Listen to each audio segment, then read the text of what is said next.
Hi friends, welcome to Srinandini cooking channel. இன்றைக்கி Sunday சமையல் என்னதுன்னா நாட்டுக்கோழி.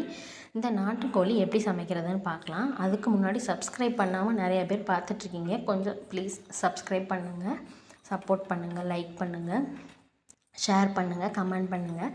இந்த நாட்டுக்கோழி சமைக்கிறதுக்கு என்ன ஃபஸ்ட்டு எடுத்துக்கலாம்னா மிளகு, சீரகம், சோம்பு எடுத்துக்கலாம். கொஞ்சமாக மல்லி எடுத்துக்கலாம். மிளகு, சீரகம், சோம்பு, மல்லி எடுத்துக்கலாம். மூணையும் நல்லா வறுத்து எடுத்துக்கலாம்.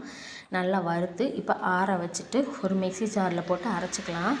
இப்போ மிக்ஸி ஜாரில் அரைச்சாச்சு. இது கூடவே சேர்த்து இஞ்சி, பூண்டு, கொஞ்சமாக கொத்தமல்லி இதையும் சேர்த்து அரைச்சி எடுத்துக்கலாம். ஃபைன் பேஸ்ட்டாக அரைச்சி எடுத்துக்கலாம். அரைச்சிட்டு இப்போ ஒரு குக்கர் வச்சுக்கலாம். வச்சுட்டு இப்போ 2 ஸ்பூன் ஆயில் ஊற்றிருக்கேன். 2 ஸ்பூன் ஆயில் ஊற்றிட்டு ஆயில் நல்லா காஞ்சதுக்கப்புறம் கொஞ்சமாக சோம்பு ஆட் பண்ணிக்கலாம். கொஞ்சம் கடுகு ஆட் பண்ணிக்கலாம். கடுகு ஆட் பண்ணிட்டு 3 கிராம்பு ஆட் பண்ணிக்கலாம். ஆட் பண்ணிவிட்டு இது நல்லா பொரியட்டும். பொரிஞ்சதுக்கப்புறம் ஒரு 15 சின்ன வெங்காயம் நறுக்கி வச்சுருக்கேன், அதையும் சேர்த்து ஆட் பண்ணிக்கலாம். கருவேப்பிலை கொஞ்சம் சேர்த்துக்கலாம். நல்லா வதங்கிடுச்சு. இப்போ 3 தக்காளி எடுத்து வச்சுருக்கேன், அதையும் சேர்த்து நல்லா வதக்கிக்கலாம். கொஞ்சமாக மஞ்சத்தூள் போட்டு வதக்கிக்கோங்க. நல்லா வதங்கினதுக்கப்புறம் அரைச்சி வச்ச பேஸ்ட்டு ஆட் பண்ணிக்கலாம்.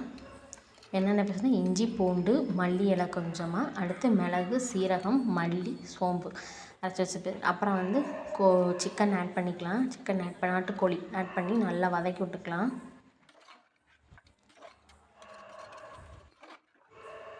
இப்போ நல்லா இது வதங்கினதுக்கப்புறம்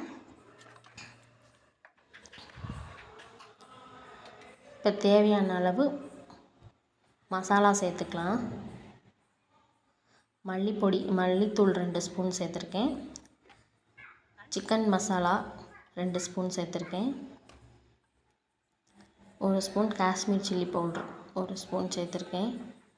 சேர்த்துட்டு இதை நல்லா வதக்கி விட்டுக்கலாம். இப்போ இது நல்லா வதங்கி வந்துடுச்சு. இப்போ தேவையான அளவு தண்ணி ஆட் பண்ணிக்கலாம். தண்ணி ஆட் பண்ணிட்டு ஒரு 3 விசில் விட்டு எடுத்துக்கோங்க.